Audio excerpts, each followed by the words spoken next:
Ces 6 personnes, dont 2 mineurs et un policier démissionnaire, ont été arrêtés avec 2 armes AK-47 au quartier Kindia, Lumumba, Muzipela et Bigo Kolomani. Dans leur domicile, la police a retrouvé 3 motos, des valises remplies d'habits et tant d'autres biens qu'ils auraient volés, explique capitaine Roger Tibassima, chargé de communication de la pension Ituri. Ils sont poursuivis de vol à main armée, détention illégale d'armes de guerre et munitions, administration de substances toxiques et nuisibles à la santé, plus escroquerie. Et enfin, nous avons 2 mineurs qui sont poursuivis pour vol qualifié.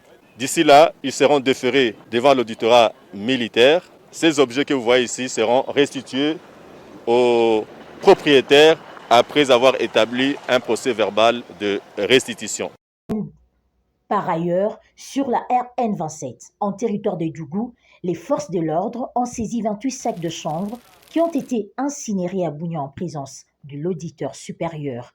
Une façon de décourager la vente et la consommation de ces produits toxiques est prohibée, a dit le commissaire provincial de la pension en Ituri. Vous comprenez, 28 sacs, quelles conséquences sur la jeunesse et sur tous les consommateurs.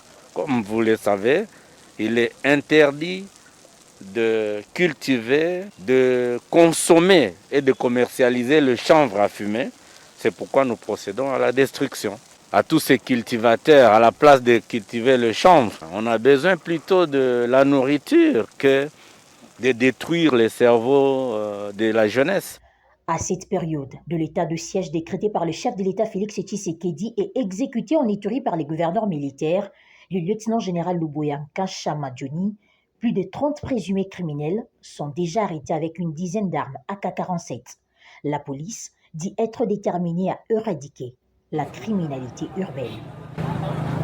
Dans sa mission d'assurer la protection intégrale de la population de l'Ituri, le gouverneur de province, le lieutenant-général Luboya Nkashama Johnny, a officiellement donné le go à la campagne de distribution gratuite de moustiquaires imprégnés d'insecticides afin de lutter contre la malaria.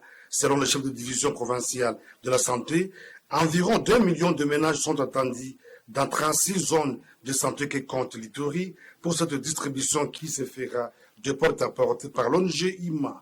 À l'autorité provinciale d'appeler toute la population de sa juridiction à recevoir ces moustiquaires et à les utiliser de façon rationnelle. C'est une opportunité pour les ménages d'obtenir leurs moustiquaires afin de se protéger contre la malaria. Chers parents, la malaria tue. Dès que vous êtes servis, aérez votre moustiquaire à l'ombre pendant 24 heures. Installez-la sur votre couche ou lit et dormez chaque nuit sous la dite moustiquaire pour vous protéger contre les piqûres de moustiques qui transmettent la malaria. S'agissant de zones encore affectées par les troubles, le lieutenant-général Luboya Nkashama Johnny rassure que toutes les dispositions ont été prises pour faciliter le déroulement de cette campagne. J'ai instruit la police d'être toujours présente et d'accompagner toutes les équipes et être dans les milieux qui sont insécurisés. De sorte que et le trinôme qui va descendre dans les quartiers soit sécurisé et même les moustiquaires imprégnés elles-mêmes soient sécurisées. Notons que la malaria est considérée à ce jour comme étant l'une des maladies les plus meurtrières en République démocratique du Congo. La province de l'Ituri n'est pas épargnée de ces dégâts, d'où l'engagement et la détermination du gouverneur militaire, le lieutenant-général Luboya Nkashama Johnny, de lutter contre cette pathologie au même titre que le Covid-19.